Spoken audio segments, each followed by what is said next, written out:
CBN Eleições 2022.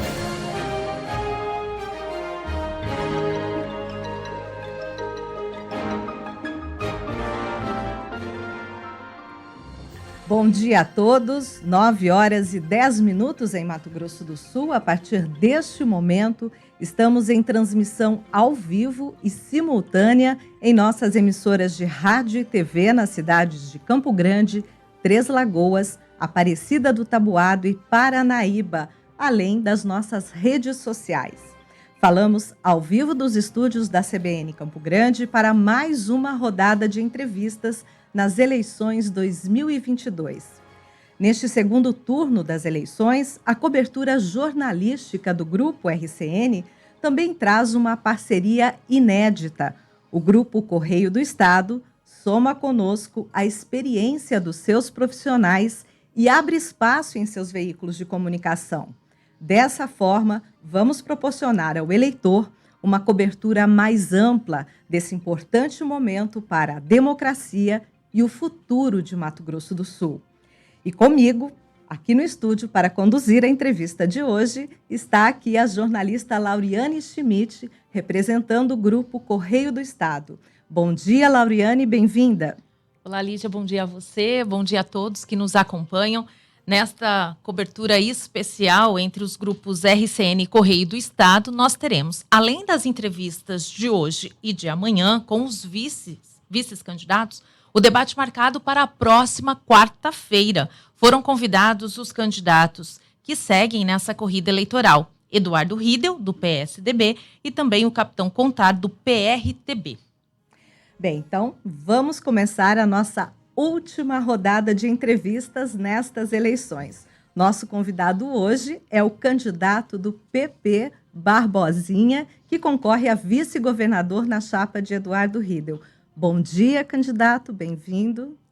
Bom dia, Lígia Sábica, Lauriane Schmidt. Cumprimentar todo o grupo RCN nessa grande parceria com o Correio do Estado. Amigos da CBN 93.7 que nos ouve, que nos acompanha pela TV, pelas redes sociais. Abraçar todos os amigos sul-mato-grossenses, brasileiros, especialmente Campo Grande, Três Lagoas, Aparecida do Taboado, nesse pool de comunicação que alcança um público de mais de 800 mil pessoas. Portanto, uma satisfação, uma alegria muito grande poder estar aqui nesta manhã falando com vocês.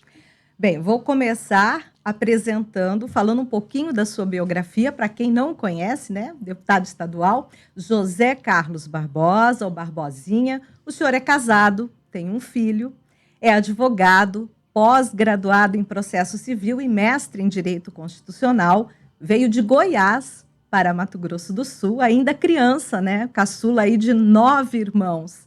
Veio para Angélica, no sul do estado, onde trabalhou como sorveteiro, engraxate, vendedor de salgado, cidade que, anos depois, o elegeu prefeito. Ainda no setor público, presidiu a Sanesul por 7 anos, foi eleito deputado estadual em 2014, cargo que deixou para assumir aí a Secretaria de Segurança Pública, né, Justiça e Segurança Pública, no governo Reinaldo Azambuja, e novamente eleito deputado estadual em 2018, cargo que ocupa até este momento. E faltou dizer que esta semana o senhor completará aí 58 anos de idade. Parabéns antecipado. Muito obrigado. O senhor tem experiência tanto no legislativo quanto no executivo. Por que o senhor aceitou ser candidato a vice-governador?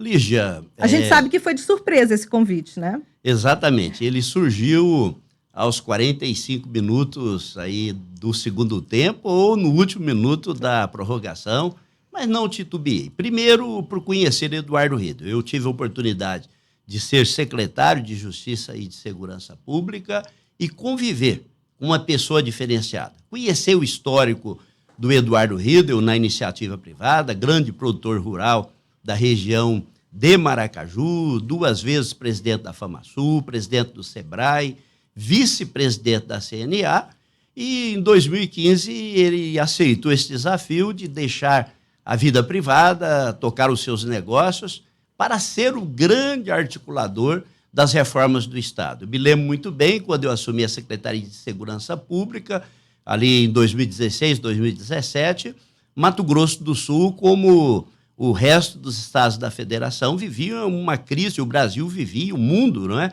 Mergulhado numa crise econômica sem precedentes. E pude acompanhar muito de perto o trabalho do Eduardo Riedel na reformulação política administrativa do estado de Mato Grosso do Sul. Diminuição do número de secretarias, reformas administrativas importantes, de forma que, mesmo sucedendo a crise, o cenário de pandemia, que durante 2 anos deixou o mundo em estado de perplexidade, Mato Grosso do Sul, diferentemente dos outros estados da federação, foi o estado que mais cresceu, foi o estado que mais gerou empregos, é o estado que mais devolve para a população os tributos que arrecadam, e eu não tenho dúvida nenhuma que o grande timoneiro desse processo foi exatamente o trabalho do Eduardo Riedel. Portanto, caminhar ao lado de uma pessoa que você tem segurança, que se chegar ao governo do estado, será o melhor governador que o estado do Mato Grosso do Sul já teve, foi exatamente o que me motivou, né, a abrir mão de um projeto de candidatura de deputado estadual muito bem construído, muito bem consolidado, para poder fazer essa caminhada maior rumo ao governo do estado. Eu ia comentar isso. De que forma o senhor pretende contribuir com o estado, com a sua experiência, caso a chapa que o senhor pertence seja eleita? Lígia, a posição do vice-governador é a posição de estar contribuindo, auxiliando o governador. Agora, eu acredito que com a minha experiência, eu tenho conversado muito isso com o Eduardo Riedel, nós vamos estar ao lado dele ajudando a tocar o estado. Não tem uma pasta definida, uma posição definida, e eu sou muito tranquilo em relação a isso, mas eu tenho absoluta certeza de que nós estaremos juntos, né, administrando esse estado e tocando esse grande legado que o governador Reinaldo Azambuja deixa para o Mato Grosso do Sul, que é um governo municipalista. Candidato, o senhor já admitiu em algumas entrevistas que foi uma surpresa o nome do senhor estar como vice na chapa do Eduardo Riedel. Como é que foi para participar da elaboração? O senhor teve alguma participação na elaboração do plano de governo do Eduardo Riedel? O que tem do Barbosinha nesse plano de governo? Conversamos muito. Antes de se definir qualquer ocupação de cargo de vice-governador, eu era pré-candidato a deputado estadual. E fui chamado a discutir a questão do saneamento. Eu fui presidente da Sanesul por mais de 7 anos, não é? Fui presidente da Associação Brasileira das Empresas Estaduais de Saneamento. Ajudamos, né, e contribuímos muito para a construção de projetos de saneamento nacional. Nós fizemos uma gestão que resgatou a Sanesul enquanto empresa pública sustentável, a transformando numa das maiores companhias de saneamento do país. Portanto, dialogamos muito sobre saneamento e também conversamos muito sobre segurança pública, uma vez que fizemos o MS Mais Seguro, mudou-se a forma de enxergar a segurança pública, não como gasto, mas segurança como investimento. Eu acho que foram as 2 áreas onde eu pude dar a minha contribuição, mas também dando pitaco na educação. Eu sou professor, lecionei por mais de 10 anos na Unigran, que é a universidade privada, e sou professor concursado da UFGD. Então, foram algumas áreas que nós tivemos a oportunidade de opinar, né, e de construir um programa de governo factível, possível de ser realizado, né, dadas as condições econômicas que vive hoje o Mato Grosso do Sul. O senhor acha que nessa escolha pelo nome do vice, também foi determinante o senhor ser aliado e líder do governo Reinaldo Azambuja na Assembleia Legislativa? Isso pode também ter contribuído? Eu penso que a gente pessoas se aproximam de pessoas por afinidade. O Riedel é um homem organizado, gestor, administrador.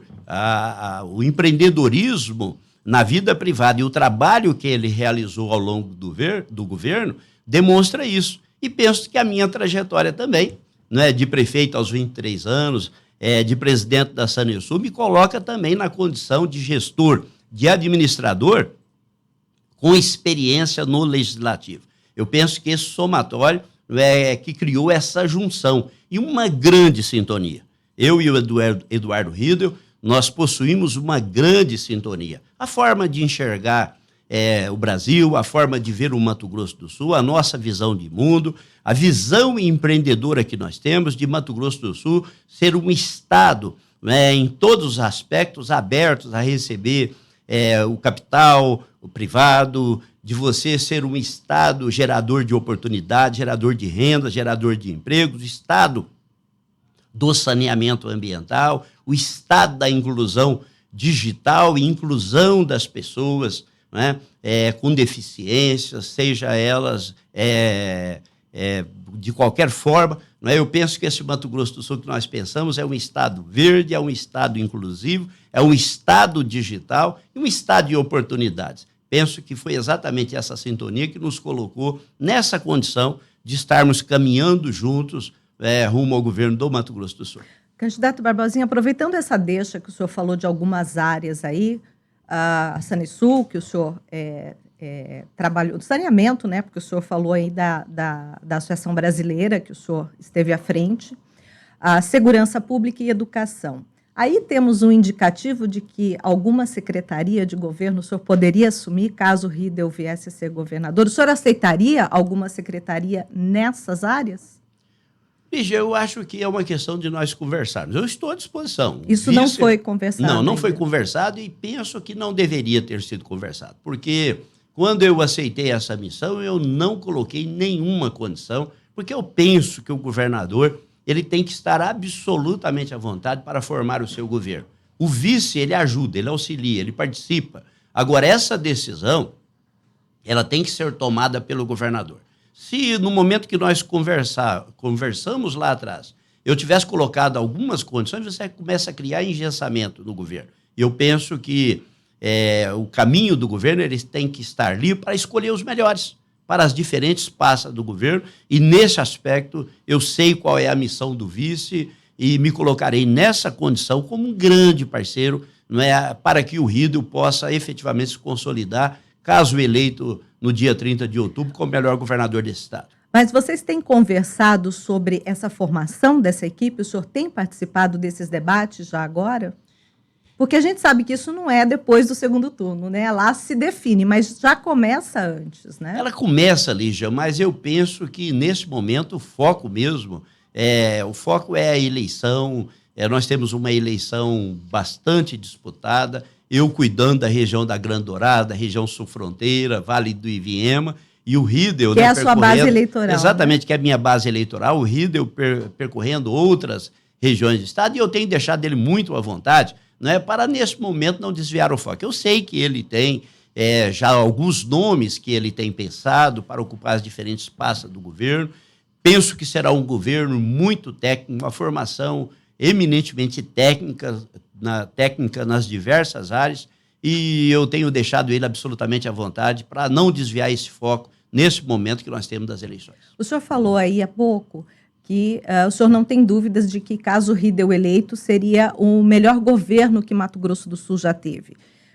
Em que esse governo iria avançar em relação ao atual governo? Eu penso que em todas as áreas, e é muito simples. O Riedel receberá um estado muito melhor do que o Reinaldo recebeu 8 anos atrás. Eu me lembro que lá em 2016, 2017, a grande dúvida que se existia é se conseguiria pagar a folha do mês seguinte. A capacidade de investimento do Mato Grosso do Sul era algo em torno de 2,5%, 3% da receita corrente líquida. Hoje tem dinheiro em caixa. Mais de 12% de investimentos. É por essa razão que a gente vê essa grande transformação nos 79 municípios do estado. Inegavelmente, o Reinaldo finaliza os seus 8 anos de governo como o governo mais municipalista que esse estado já conheceu. O que é esse municipalismo? É o estado sair daquela zona de conforto e realizar obras apenas naquilo que é de sua competência para assumir responsabilidades dos municípios. Dourados, por exemplo, é um canteiro de obras do governo do estado.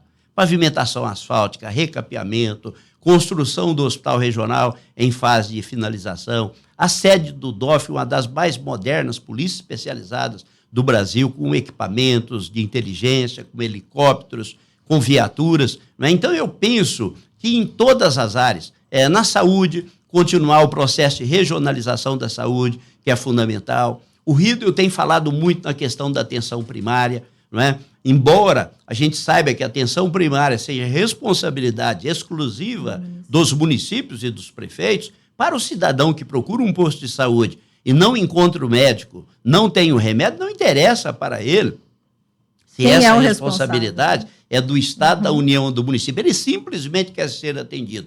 E o que nós pretendemos, exatamente enquanto governo, é estender a mão. Mas não é pura e simplesmente você repassar dinheiro para os municípios. É você construir um protocolo onde os municípios, cumprindo determinadas situações na atenção primária da saúde, nas estratégias de saúde e família, nas unidades básicas de saúde, o Estado... construir junto, exatamente, né? vai aportar recursos para desafogar a média e alta complexidade. A regionalização é muito importante. E aí entra um outro aspecto, que é a infovia digital, né, que o Estado contratualizou mais de 7 mil quilômetros de infovia digital, que isso vai possibilitar um salto significativo. Um Estado mais inclusivo, Estado mais digital, a escola todas as áreas, 2.0, né? E a telemedicina, que eu penso que é um avanço extremamente importante. Então, quando eu vejo segurança pública, quando eu penso em educação, quando eu penso em saúde, quando eu penso no Estado estendendo a mão nos programas sociais, como o Mais Social, que já disse que não só vai manter, como irá aumentar o valor de 300 para 450. Quando eu penso na energia social, mais de 150 mil famílias sendo atendidas, é o Estado estendendo a mão, não apenas o Estado do asfalto, das obras físicas, mas também o Estado, gerador de oportunidades, gerador de empregos, mas também estendendo as mãos para as pessoas mais necessitadas. Candidato, vamos pegar agora uma área que o senhor teve atuação, que foi da segurança pública. O senhor ficou por 1 ano e 8 meses como secretário e instituiu o programa MS Mais Seguro. Previa aí um aumento de mais de 96 milhões de reais para a estruturação das polícias do Estado, armamentos, viaturas, reformas de prédios, delegacia. O senhor já citou que o DOF teve ali uma reforma, uma ampliação.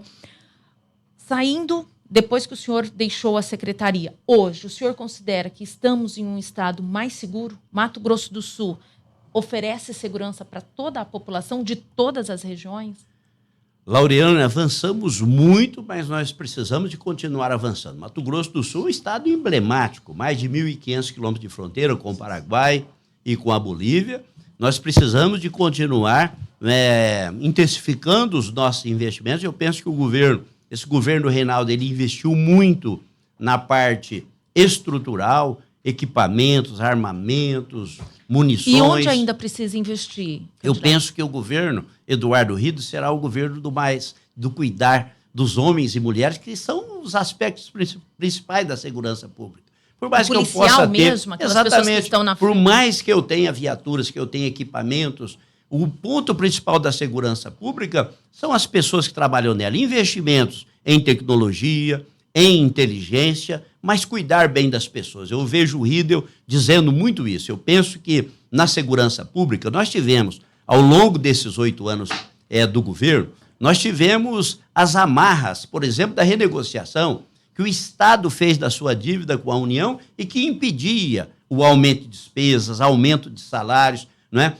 Tivemos avanço importante do ponto de vista pessoal, por exemplo, zerando pela primeira vez na história do Mato Grosso do Sul a fila de promoções. Nós tínhamos soldado esperando promoção para cabo há 17 anos, cabo esperando promoção para sargento 22, 23, 25 anos. Então isso foi um avanço importante, mas eu penso que no governo Eduardo Rídio, além dos investimentos em tecnologia e em equipamentos, eu penso que será um governo de maior proximidade com aquilo que o Estado tem de melhor, que são os homens e mulheres que compõem as estruturas dos bombeiros, dos policiais militares, dos policiais civis, dos agentes penitenciários e dos que cumprem as medidas socioeducativas. Candidato, nessa linha aí, dados do Anuário Brasileiro de Segurança fala da violência, né? Fala que em Mato Grosso do Sul, o Estado teve aí o maior aumento na variação da taxa de mortes em decorrência da atuação de policiais dentro e fora de serviço. Não é um número, comparado a outros estados, grande, Não é a maior taxa entre os estados, mas a variação foi a maior.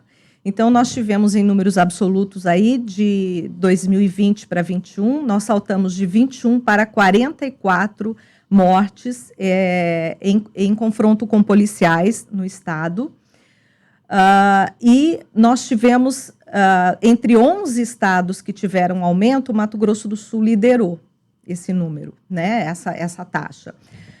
E aí eu pergunto para o senhor, isso não demonstra um pouco falta de preparo dos policiais? Falta de controle emocional, de treinamento?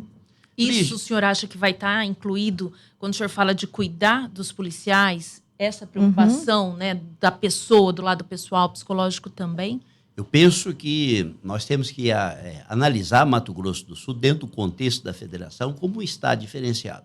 Nós temos uma fronteira muito extensa, nós temos o crime organizado instalado do outro lado da fronteira, notadamente no Paraguai. Nós temos facções, crime organizado instalados nessa fronteira. E se nós não tivéssemos a atuação firme das nossas forças de segurança, nós teríamos um estado caótico do ponto de vista de segurança pública. Nós não somos um estado que extermina as pessoas, que mata as pessoas por matar. Na verdade, o enfrentamento da segurança pública, ela impõe, às vezes, do ponto de vista, a tomada de decisão.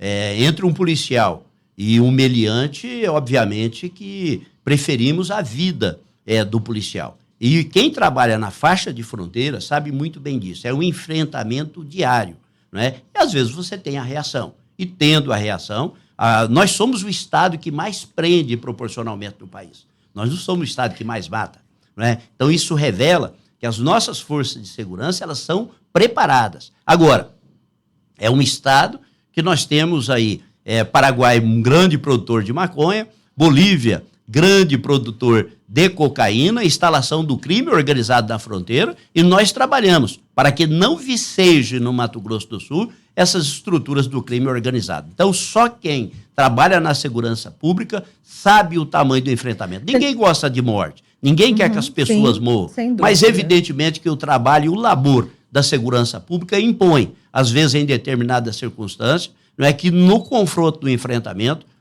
venha a ter o embate e a morte, então, ela faz parte desse contexto. Aí eu vou contexto. dar um dado para o senhor que eu levantei. A Polícia de São Paulo adotou medidas como o uso de equipamentos menos letais para enfrentamento, como tasers, as câmeras também nas fardas dos policiais. E nos batalhões onde a PM passou a usar, teve uma redução de quase 64% na letalidade provocada pelos PMs em serviço. Isso em 2020. Em 2021 subiu para menos 77% foi a queda da letalidade, né? E nos batalhões onde não foi colocado isso, eles puderam comparar esses dados, já houve um crescimento no número de mortes por parte dos policiais, que variou entre 9% e 10%. O senhor defenderia esse tipo de equipamento em Mato Grosso do Sul? Lígia, eu penso que todas as experiências bem-sucedidas em outros estados da federação, não apenas na segurança pública, mas em outras áreas, como, por exemplo, a educação. Quando a gente vê o Pernambuco, né, no sertão e no agreste, com escolas em situação extremamente precária, liderando o ranking do IDEB no Brasil, isso nos leva a buscar, né, junto com esses outros estados, conhecer os bons exemplos. Os bons exemplos, e eu penso que nós temos que estar abertos a implementar novas práticas, novos modelos em relação a isso. Mas o senhor é a favor das câmeras, por exemplo, nas fardas? Olha, eu penso que a câmera, ela em determinada circunstância, ela é importante, mas imagina um policial atuando na região de fronteira, você preocupado com a questão de utilização de câmeras. Penso que nós temos que construir isso gradativamente. Candidato, ainda nessa questão da segurança pública, não podemos deixar de falar sobre a questão do feminicídio. Nós já estamos, no ano passado nós tivemos uma média de 3 casos por mês, né? Este ano nós já registramos, até agora, até outubro, 33 casos, mulheres que foram mortas. Se a gente seguir essa média, provavelmente chegaremos a 39 casos, infelizmente, este ano. Buscar exemplos de outros estados que têm um índice menor em casos de feminicídios. Como é que a gente pode garantir segurança às mulheres de Mato Grosso do Sul? Lauriane, aqui no Mato Grosso do Sul eu tenho algumas dúvidas a respeito dessa questão da violência contra a mulher. Se os indicadores que nos colocam liderando esse ranking, ele é fruto exatamente de números exatos, ou se outros estados da federação, eles escondem esses indicadores. Por exemplo, homicídio e feminicídio.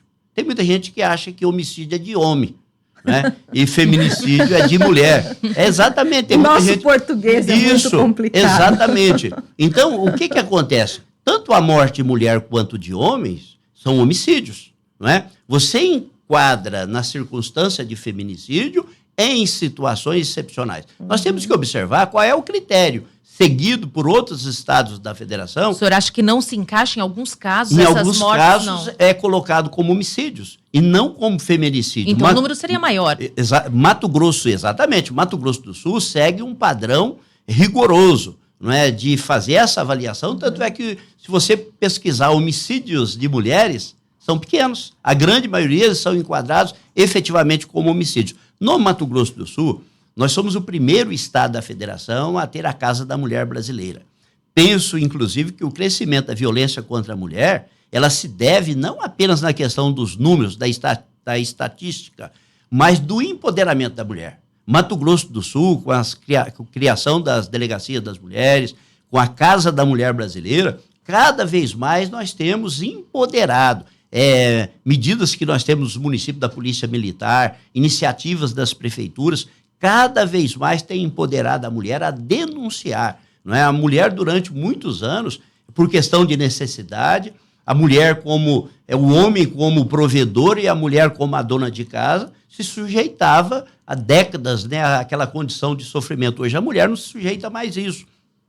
Então nós temos que analisar esse contexto do ponto de vista sociológico. Agora, lógico que esses indicadores do Mato Grosso do Sul, eles precisam ser trabalhados não apenas do ponto de vista da segurança pública. Eu tenho falado muito isso, não é? Isso começa nas escolas. Deveria começar dentro de casa. Mas a criança, às vezes, ela vê o pai agredindo a mãe, aquilo como uma circunstância normal, não é? Esse tema é muito pouco debatido no ambiente das escolas, né? E ele cresce verificando aquela questão do machismo como uma coisa absolutamente normal. Então, nós temos que trabalhar muito também, do ponto de vista da educação, essa questão relacionada à violência contra a mulher. Mas, candidato, o fato existe. Há mulheres sendo mortas, né? Como é que é possível melhorar esse atendimento, levar mais segurança a essa mulher para que, de fato, o crime não aconteça? Já que é uma situação de segurança pública também e principalmente. Quais seriam as propostas do senhor, ali auxiliando, se eleito, o Eduardo Riedel, para isso? Para que as mulheres se sintam mais seguras em Mato Grosso do Sul e que o nosso estado, a gente tem um outro dado aqui, ele tem um número muito alto de medidas protetivas para essas mulheres. E a gente vê que nem sempre elas são a solução, né? Não está dando certo. Então, como melhorar isso? Como agilizar esse atendimento, oferecer proteção? Intensificar as medidas protetivas, a criação de sistema de segurança, como o botão do pânico, por exemplo, porque por mais que você estabeleça medidas protetivas, você não tem condições de ficar durante 24 horas acompanhando os passos do agressor. Portanto, colocação dessas famílias em lares afastados, dependendo do grau de violência, a prisão do agressor, né, o afastamento do agressor dessas famílias e criação de medidas, por exemplo, a questão dos vizinhos, né, de você poder acionar uma rede de comunicação dos vizinhos daquela casa para em qualquer circunstância de anormalidade, acionar a polícia. Eu acho que são vários mecanismos que nós podemos criar, não é, do ponto de vista da segurança pública, mas também do ponto de vista social. Porque muitas vezes a mulher se submete por absoluta necessidade, não é? Pelo amor aos filhos, a necessidade da subsistência, ela se coloca numa condição de permanecer naquele lar ou ao lado do agressor por absoluta necessidade. Eu acho que o Estado prover esses meios e essas condições, do ponto de vista social e do ponto de vista de segurança pública,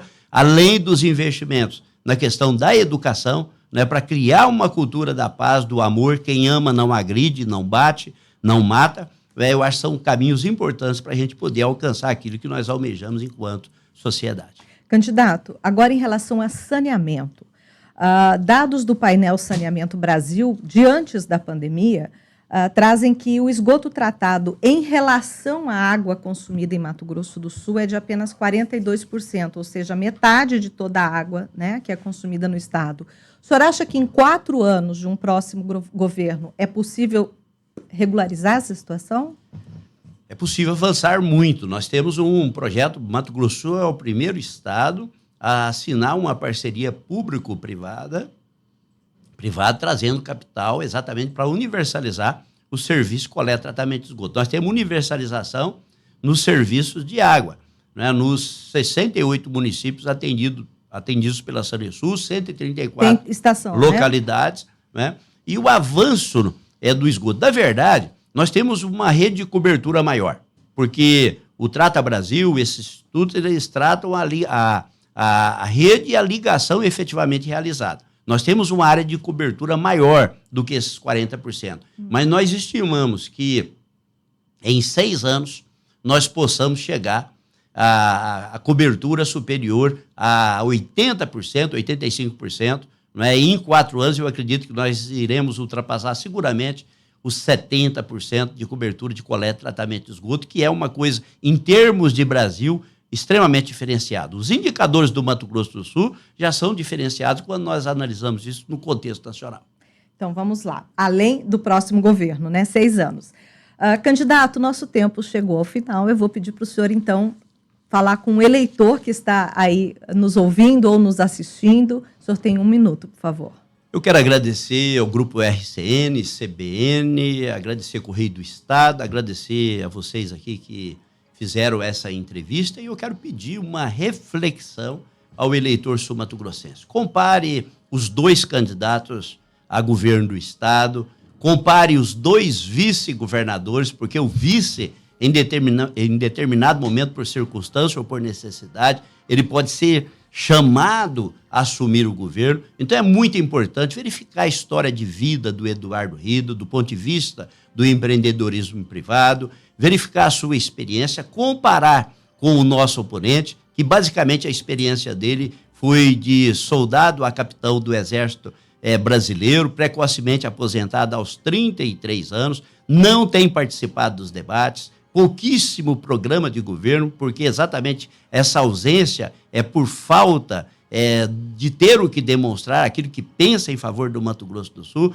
Portanto, eu peço essa avaliação, e ao fazer essa avaliação, no dia 30 de outubro, vote 45, Eduardo Riedel Barbosinha, vice-governador, e também pedir o voto aqui para o 22, né, para Bolsonaro, presidente da República, quem nós pensamos neste momento seja o melhor para o Brasil, da mesma forma que Eduardo Riedel, penso, seja o melhor para o progresso, prosperidade do nosso querido Mato Grosso do Sul. Um abraço a todos, muito obrigado pela oportunidade de estar aqui. Candidato Barbosinha, em nome dos grupos RCN e Correio do Estado, agradecemos a sua participação aqui conosco nessa manhã. Bom dia e boas eleições. Bom dia, muito obrigado a todos. Obrigada, candidato. E amanhã nosso entrevistado será o candidato na chapa do Capitão Contar, Beto Figueiró, do PRTB. Eu agradeço aqui a participação da jornalista Lauriane Schmidt, representando o grupo Correio do Estado. E neste momento nós encerramos a rede de transmissão simultânea nas emissoras do grupo RCN. Nós vamos para um intervalo e a seguir a jornalista Dani Escher volta com a programação do jornal CBN Campo Grande. Obrigada pela audiência. Grupos RCN Correio do Estado nas eleições 2022.